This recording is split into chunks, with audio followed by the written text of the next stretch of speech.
Okay, there we go.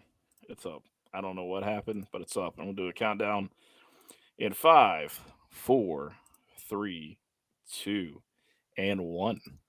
What is up, everybody? Thank you for joining us here on the Welcome Up Podcast. I'm your host, Famously Garden, and I'm joined by my co-host Q. What it do, y'all? What it do? And in today's episode, we are talking about SC State, South Carolina.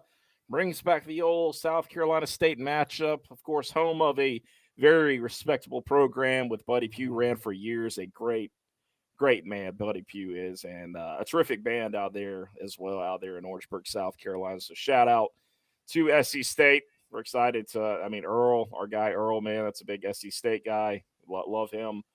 I'm excited to see the fans in the stadium. It's good to get our home game back. Always good to be home. Sunday was fun in Atlanta, but we are back home, baby. South Carolina in the top 10 for the first time in the AP top 25 since 2014.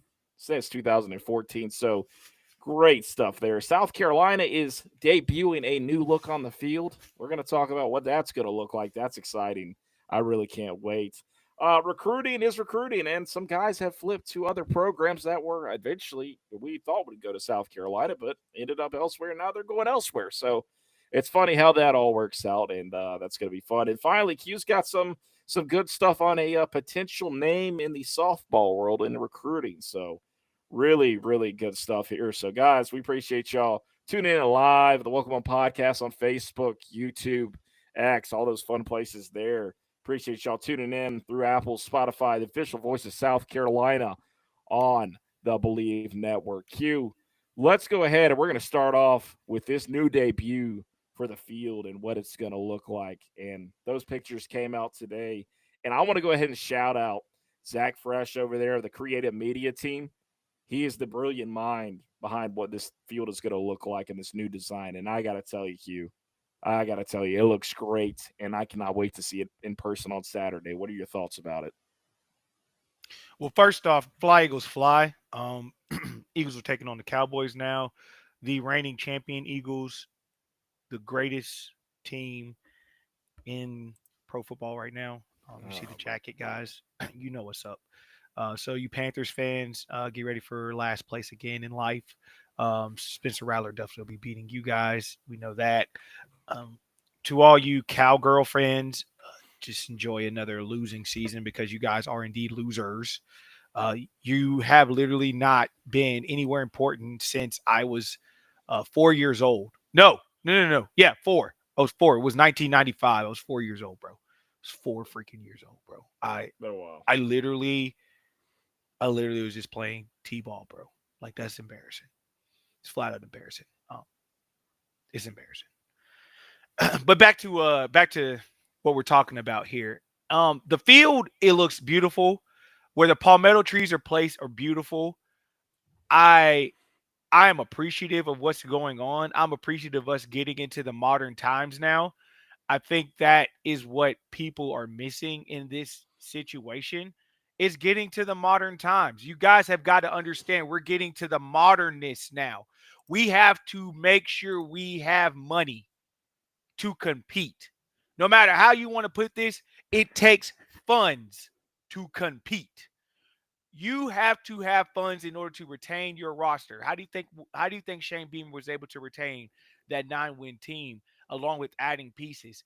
The key to the whole thing is the roster. On three came out with some numbers. They said last year we used a recruiting budget of $1.9 million.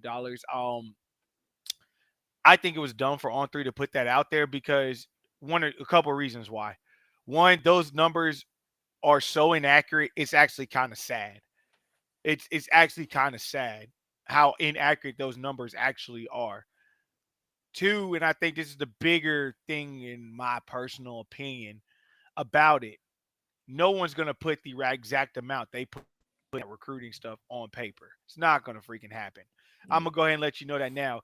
Not us, not anyone. No one's going to do that. I am telling you guys right now what's going on behind the scenes in with South Carolina and this money stuff is beautiful. I've said this in FGU. I have been on record for years saying this about the Nike situation. about what we have going on as far as money behind the scenes, I've always said we will always be okay. No matter what the circumstances are, we will always be okay. I promise you, we will always be okay. We have figured some things out and we have started doing what we need to do on our end. We are going to be okay, and I'm excited about that. So the field looks absolutely beautiful. You guys are going to love it, and I mean, what's more beautiful than starting off freaking 2-0, FG? I think that's the focus. Mm, I think everyone's losing sight of some of the other things I need you to figure out and to remember. hmm You have to you have to understand, like, we're trying to win games here now. Like, you're legit trying to win football games at this turning point. We are a Saturday away from being 2-0. And so I Yeah. think that's a huge opportunity. That's a huge thing right now. So that's where I'm at with it. That's what Yeah. I feel. That's where I'm looking at it with. So being 2-0 is more important to me than whatever's on the field. I don't care if Daffy Duck's on the field. If Daffy Duck is bringing in millions and millions of dollars to our program, helping us go to the next level, because we still have a stadium to pay for. We do. If you're not remembering, guys, we still have a stadium to pay for. So there's a lot going on and that I am extremely excited about. So field looks beautiful to me. I love it. Field looks real good. Yeah. I do agree, Q. It looks really good. They did a great job with it. I mean, you can see it in the preview there. It looks really, really good. The garnet end zones, the palmetto. I Mm-hmm. mean, just the tree. Everything looks fantastic. So Mm-hmm. I do agree. Everything looks really good, and great stuff today. Blanchard was actually on the call-in show today. One of the sons, and it's out. You could tell he's a Gamecock fan at heart. It's a true fan. It's not like South Mm-hmm. Carolina just sold their soul to get this done, right? So remember that. People they have it in their mind that it's just some kind of evil company that took over Williams-Brice Stadium, took over the field. Like, oh, these guys don't have any skin in the game, right? They don't care, which that's just not the truth. So having a Gamecock fan that can bring their brand and put it on the field and benefit the Gamecocks, I see no wrong there, Yeah, and everybody else should feel the same way. It's just it still blows my mind that people have such a problem with it. You know? you're right. And I don't understand why anyone would have a.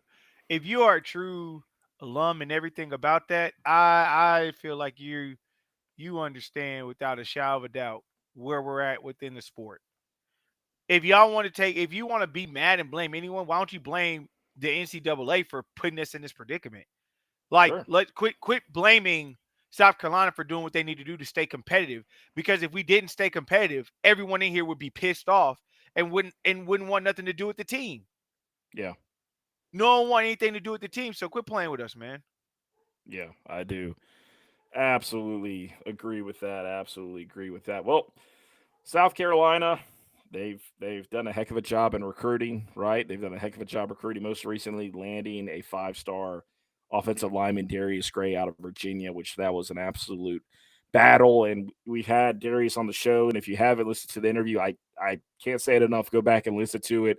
He was tremendous. Q and I had a great time with this interview, and just an outspoken guy, a very outspoken guy, a great kid, and his character is really going to show why he's going to be part of this culture at the University of South Carolina. I And agree. I can't say that enough. So please go back and listen to that interview if you haven't yet. You will do yourself a favor. It will make you happy. And also, this is the same time when South Carolina got with Nike and announced their news, and he was a big proponent of how excited he was when he heard that. And there's other recruits that feel that same way. So South Carolina is taking that next step, Q, as you just said, moving in with the modern Mm-hmm. world that Under Armour is no longer a part of. We can all agree on that. They are no longer a part of it. If they were, Mm-hmm. schools would not be jumping off the Under Armour ship like it's about to crash. It's quite simple. You ain't lying. It's You quite ain't simple. lying. That UA ship is sinking, and it's sinking real quick. So anyways, we'll get back to the recruiting thing here. JB Shabazz Q was high on South Carolina at one point. Was high in South Carolina. Ultimately goes to Tennessee, but today he flips to North Carolina. He flips to North Carolina, which is interesting to me after seeing the way they got absolutely embarrassed, destroyed. They are a laughingstock in college football right now between the whole situation with Belichick and his girl, between having the son on staff that obviously he doesn't know what the heck he's doing, recruiting, everything else going on there. Absolutely embarrassing program. And then he flips to UNC. Well, they offer him something that a lot of places don't offer him, and that's instantaneous playing time. So we also know with his recruitment, Shabazz was a money situation, no matter how you want to put that. That becomes a money situation regardless. So you have to be able to understand and decipher that money played a role in that situation. Money played an exact role in that situation. And so with money playing such a pivotal role in it, I mean, hey, UNC needs them. As much as I hate Tennessee, I mean, when it comes to the money is money. That's a money situation. So, yep. So I mean that's kind of where I am with it. That's kind of what I look at it with it. But he's a good pickup. Don't get me wrong. I think he's a very good pickup. It does what needs to be done. 100% think that of it. So that's why I am with it. Yeah. Yeah, absolutely. Now, Q, in town this weekend, there are going to be a couple Gamecock commits guys that are going to be the face of the program, guys like Tristan Lewis, Aiden Harris, guys like that. And then they're going to have a quarterback. You're going to have a quarterback, 4-star 2027 quarterback, Trent Seaborn out of Alabaster, Alabama, is also going to be on campus. So, going to be really interesting to see how that goes. We're getting, the guys in. Trent is, one of the higher quarterbacks for the 27 class, 4-star guy. Interesting to watch. It's good film. Q, who do you, what do you think is going to happen this weekend as far as that, that recruiting output? Do you think we maybe see a surprise or two that may jump in the last second, or maybe they'll just come in next weekend? I think you see a surprise or two that comes into town. I mean, this group honestly is pretty impressive for the game that's going on. And I think that's huge, and that's a testament to where we are right now. I think that's the testament and everything I'm going to say I personally feel on my end. And I'm excited because Shane's moving in the right direction. That's the key to this whole thing is Shane's moving in the right direction. When you're moving in the right direction, that in turn makes things so much better. And that's what I'm excited about. Moving in the right direction, having a lot of 2027 guys on campus, having a lot of visiting people, all those different things. I'm personally excited about that. And I'm happy about that. So I indeed am and looking forward to seeing if this list grows. I like what we have on the situation. I'm ecstatic. I like the group that we have coming in right now, and I think it's even better. Yeah, I do. I could definitely agree with that. Definitely agree with that. And I think it's going to be interesting. Obviously, like I said, recruiting is a marathon. You never know what could happen. I mean, as far as on a positive level, of course. And I mean, there's some names still to potentially watch out for. We'll kind of really monitor that as the season progresses. Really as the season progresses. But Keith, what are you looking for this weekend? Obviously, you're playing South Carolina State. It's a team you're going to handle business with. You always do. But is there any certain names that you're looking at to get in this game that's going to get potential playing time? Maybe set up a little, set off a little bit. Go off a little bit. Hey, like this guy's here. Could you see a guy like Donovan Murph? Showing up in this one. A Brian Rowe. I mean, Cutter Woods, Aaron Nolan. I mean, I can't wait to see who's going to get extra playing time in this game. We're going to see Quay Dodd. We're going to see our guy Quay Dodd get some good PT, right? So I'm excited. What are you looking for in this one, Q? Honestly, I'm looking for Jalewis Solomon. Okay. Jalewis Solomon. Okay. I want to see him get some good PT, get some good reps, and have him ready to go against Vanderbilt. That's what I want to see. I want to see Jalewis Solomon get some reps and get him ready to go. I want to see Leach get some more reps. I think if Yeah. you're going to throw him out there in that first game, let's build his confidence in this game and let's get him ready to go and let's get him playing ball. I I like want to that. Yeah. see Brian Rowe get some catches. I want to see the timing between sellers and these receivers get down pat a little bit more. I want to see the O line get better communication. I want to see Michael Smith get a little bit more PT and get some things rolling and everything. Guys, we're in the season now. It's time for everybody to start stepping up and doing what they need to do. I need to see those type of situations. I want to see more of David Boosie. Boosie had a really low key good game against Virginia Tech. He knew his assignments. He knew where to be. I liked Hmm. what I saw with him. I just need us to continue to build and get ready for the season. Like this is us getting tuned up and ready for the season. I am a big proponent that Virginia Tech is a better team than people are giving them credit for, and people are needing to see. They're a lot better than people are giving them credit for. Sure. But I do want to. I think it was a good test, and I do want to see how we respond and keep going. I think that is a good test. We got the win. The key to it was getting the win. You Yeah. didn't give up a touchdown, and you got the win. You get out of this game against South Carolina, stay healthy, ready to go, and moving forward. And I think that's the biggest part of that I want to see. Yeah, and you talk about the offensive line, and I think we're going to see some of that communication come out more as Shed Surratt enters the Mm-hmm. game. I mean, Shed's playing this Mm-hmm. week, and he's back. He was supposed to originally start against Virginia Tech, but due to, I believe, I mean, it was concussion protocol, if I'm not mistaken. But something simple like that, he's able to play now. We can see communication get driven down a lot more. And that's what Shane talked about in the post game. That's what he talked about at the Collins show. It's just, look, this is the Mm-hmm. first game these guys are gelling. A Boaz Stanley, you're having some of these guys, RJ Newsome, you're having all of them really have to gel together, for the first time as a unit in game. And it's easier said than done in practice. But Q, I'm right with you, man. The front seven for Virginia Tech is actually pretty good. I think they're going to be pretty good. I think you're going to see some of these guys play on Sundays, especially Copeland. I mean, that guy's a monster, Boy, which it's we'll nice. we'll get audio from him in a little bit. Talk about Lenore Sellers. So I'm interested to see what that looks like. I like a J. Lewis Solomon. I really like that name to see potentially what he could do there.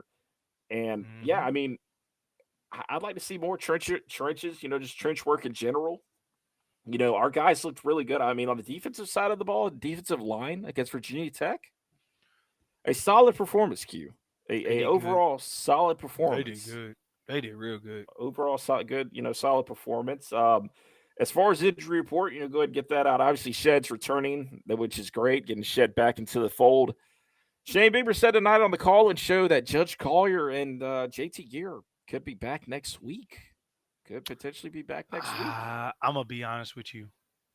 I could see, I could see Gear back Yeah, next week. That is a yeah. possibility. I don't see Judge back. Honestly, y'all, Kentucky or LSU. I'm leaning more towards LSU. I You could got a agree bye with week in that. you got a bye week in between it, and I can see Judge coming back for that LSU game. Even without him, you should still be able to get to 5-0. The Yeah, key to this whole thing, I can't. I know I'm beating a dead horse telling y'all this every time. I know I'm beating a dead horse right now.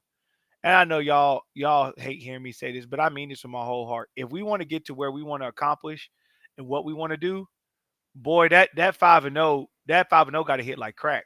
I can't mm, lie to y'all. That 5-0 got to hit like crack. We got to, after Kentucky game, we got to be 5-0 going into that bye week, getting ready for LSU and getting healthy and being ready for that, because that stretch is rough.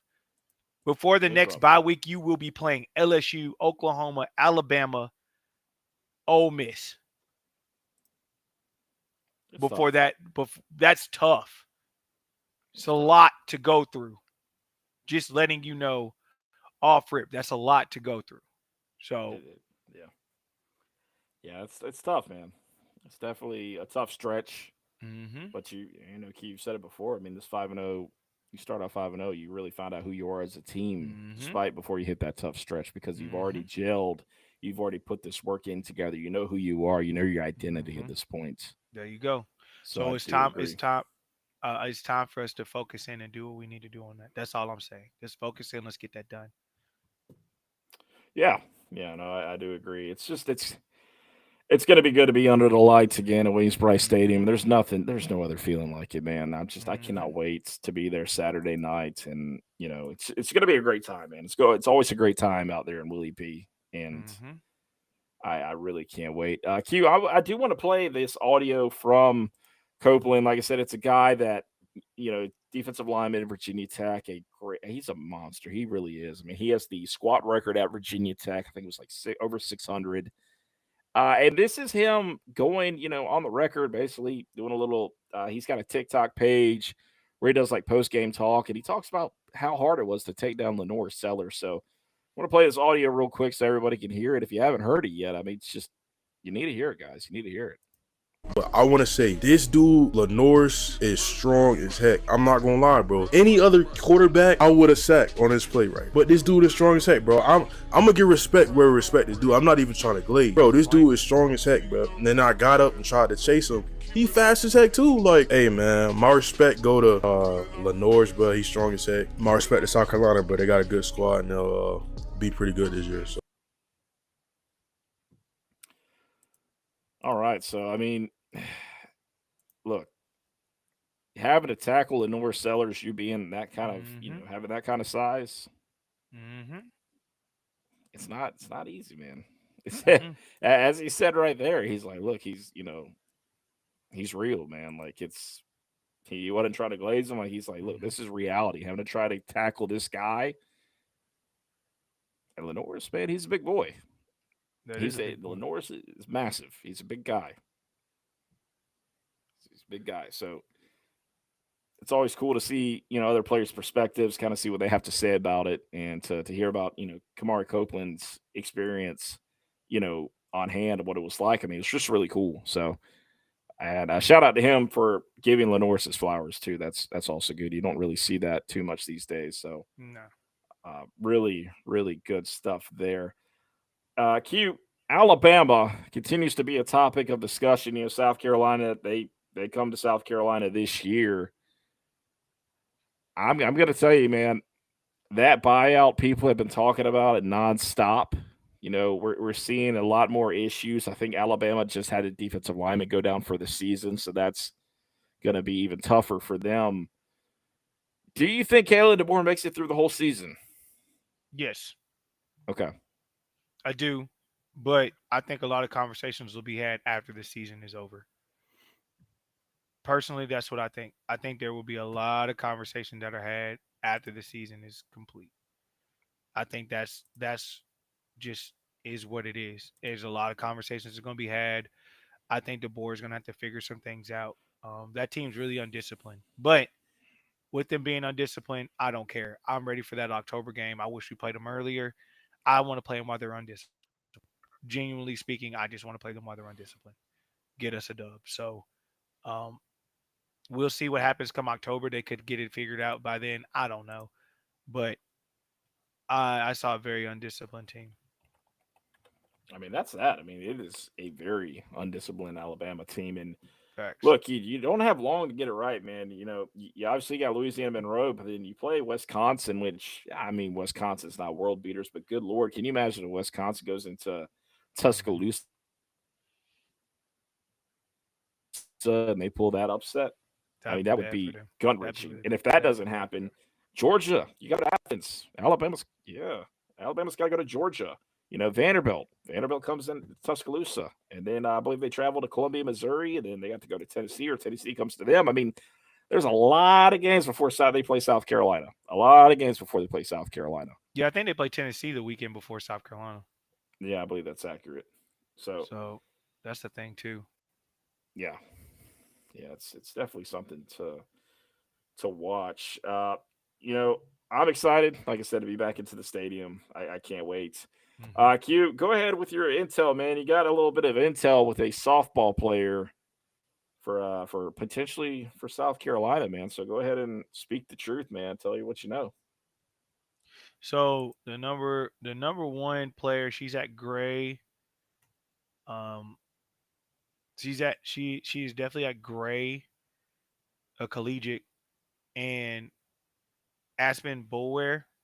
She visited today, and so I've talked to a couple people that are in the know with her, and one of the biggest things they talked about is her love for our head coach. Her parents both went to Florida State. Mom was an All American actually, and but they like South Carolina a lot, man. Like South Carolina and what they did last year really opened her eyes. I mean, you can't count out Florida State. You know, Oklahoma's in the mix. There's a lot of schools that are going to be in the mix, and this is a 2027 recruit, so you're going to have to fight to the end. But it always speaks volumes when her first official visit is set at your school. You set the pace. You're setting a thing. And I think Nike helps a lot. I think the Nike situation is a helpful situation. I'm going to be honest with you. And so I am excited about that portion of it. I am excited about what we're going to see with that. And I think she's going to be she's a must get. You do whatever you can to get her on this campus. She's a must get. So I just want you to know visit has been going well. She'll be here for a while. She'll be at the game as well. Visit is going well, and a lot of coaches use football season to do some visits because it's important. Good atmosphere, get to see what fandom looks like, all that. So I'm excited about this. I'm excited about it. Yeah. I mean, homegrown talent. Essentially, father Peter Boulware, Super Bowl champion, if I'm not mistaken, with the Ravens. So, yeah. So, that's if South Carolina can land her, I mean, I believe the favorite at one point was Oklahoma, but what Ashley Chastain Woodard is building as South Carolina truly is special. It really is, and I cannot wait to cover them in the spring this time. Next year, I really cannot wait to see what they're all about. And I do want to give a shout out real quick before we wrap this thing up, before we go into the pick spread. But Tony Annan back on the win streak, get a winning streak going on, man. Beat FIU the other night. With a final score 3-2, a team that trailed multiple times in the game, man. Trailed twice, but thanks to the Clemson transfer over there, they got things done, man. They got stuff done, and just shout out to Ethan Ballack. Great to stay what he did, man. He looked fantastic. But Tyler Trimnell with two goals, including his first over there at the University of South Carolina. So a good win there, and they're back at Charlotte. They play Charlotte tomorrow night at Stone Stadium. So I'd love to see the fans out there. They play at 7:00. They play Charlotte. Charlotte comes in and hopefully get a little win streak on before they get into Sun Belt play. Q. We'll go ahead and wrap this thing up, man. We got the picks on the way. And for those who don't know, I mean, this is a spread pick 'em. This is not just your normal, hey, run of the mill. This is who's going to win this game. Because if it was, I promise you, we would not have had this losing record to start out. I can tell you that. Texas Longhorns, Q. It's a 35.5 spread over the San Jose State Spartans. Do you think Texas is going to cover this one? Yeah, I think they cover the spread. They're trying to prove a point. I think they're trying to prove a point. Yeah, to be honest with you. I do agree. It's back at home. It's in Austin, so I do have them doing that. Texas Tech, okay? They are a 48.5 points favorite over Kent State. 48.5. I got Kent State. I took Kent State myself. Pitt, this is an interesting one. Pitt is favored by 21.5 over Central Michigan. I got Pitt. I like their defense a lot. Yep, that's who I took. If they can score a little bit, I think their defense will be major. Right. The A&M Aggies, Texas A&M Aggies, a 30.5 point spread over the Utah State Aggies. Yeah, I got Texas A&M covering that spread. Yep. Clemson and Troy. Clemson's a 31.5 point favorite over Troy. I got Clemson. I think they're going to bounce back. Yeah, I took Clemson also. Oregon. Oregon's a 27.5 point favorite over Oklahoma State. Mike Gundy and Oklahoma State, 27.5 point favorite. I think I'm going with Oregon, but I'm not for sure. I took Oklahoma State. I took Oklahoma State. I can see that, and I understand, and I see why. I can see why. I could potentially switch that before it's too late, and I miss another one, just like I did with Florida State, Alabama last week. Oklahoma. Kentucky and Ole Miss. Ole Miss is a 9.5-point favorite over the Wildcats. I got Ole Miss definitely covering that. Kentucky, if they lose that game, I'm not gonna lie to you. If they don't even cover the spread against that asinine of a Kentucky team, bro, like that team might be like gutter wrench asinine, like Pee Wee football league team. And if you can't cover that 9.5 spread, Lane might need to talk. He might have to have some conversations. Yeah, that was that would be absolutely rough. Florida Gators, a 17.5-point favorite over South Florida. I got South Florida. I like what I saw. I like what I saw with the Bulls on the spread part. I think Florida wins, but I like what I saw on that. I took the Gators. I don't know why, but I took the Gators. Oklahoma is a 2.5-point favorite over Michigan. I got Oklahoma. That's who I got. I just think their defense is going to be too physical for Michigan. Yep. And rounding it out, Southern Cal with a 27.5-point favorite over Georgia Southern. That should be about right. They should be fine. Yeah. Yeah, so I took the Trojans in that also, or as well, if you will. All right, Q. I mean, that really wraps everything up, man. Do you have anything else before we end the show, my guy? I mean, much respect to South Carolina State. I think they're a good team. I think they will be competitive in their league this year. But I do really feel like South Carolina is on a mission right now. I genuinely believe we're on a mission this year to get some things done and squared away. And I think this is the year we're going to actually do it. I'm being 110% honest with you. I just feel like in that locker room right now, we have some people in there that are ready to make the next step and make the next move. And that's why we are where we are in this right now. So that's why I feel how I feel about it. Then it's going to be a game where we see some second string, some third string guys get some PT, get some reps out there. We may see a Cutter Woods and Aaron Nolan sighting, but Lenore's timing is more important than both of those things happening. I just think we need to get in the rhythm because we do have Vanderbilt coming into town, and that's the first SEC game, and we got to get off to a good start. No, I definitely do agree. You know, South Carolina won, I believe, by 40 points last time these two played, and the spread, of course, is 37.5 over SC State. You think South Carolina covers that? Yeah, I do think we cover it. I think we backdoor cover it, honestly. I could see it. I could see it. An Aaron Nolan or Cutter Woods touchdown to end, with 4 or 5 minutes left. I could see that. Mm-hmm. Yeah.